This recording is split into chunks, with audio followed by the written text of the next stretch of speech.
खबर आपको देंगे, लाहौर के हल्का NA 130 से नवाज शरीफ के कागजात नामजदगी जमा करवा दिए गए हैं। तफसीलात हासिल करेंगे डॉन न्यूज़ के नुमाइंदे अली वकार से। जी अली वकार, बताइएगा।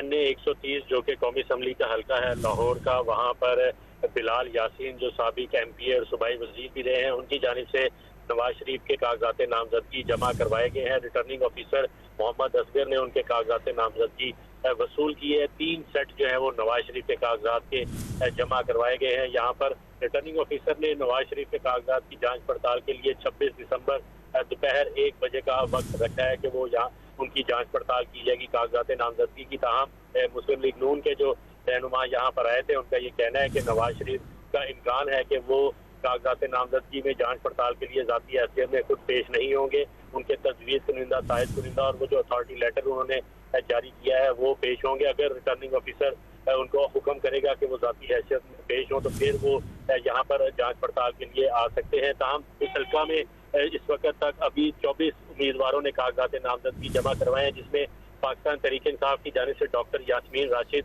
जो कि साबिक सूबाई वजीर है, उनके कागजात नामजदगी जमा हुए हैं। पाकिस्तान पीपल्स पार्टी के अहमद खान के कागजात नामजदगी जमा हुए हैं, जबकि मुस्लिम लीग नून की जानिब से नवाज शरीफ के अलावा बिलाल यासीन और वहीद आलम खान के कागजात नामजदगी भी जमा हो चुके हैं। जमात इस्लामी के उम्मीदवार सूफी खलील और अहमद भट्ट के कागजात नामजदगी जमा हुए हैं। तो रिटर्निंग ऑफिसर ने उनको अब जो है मुख्तलिफ औकात में जांच पड़ताल के लिए डेट दे दी है। जी, बहुत शुक्रिया आपका।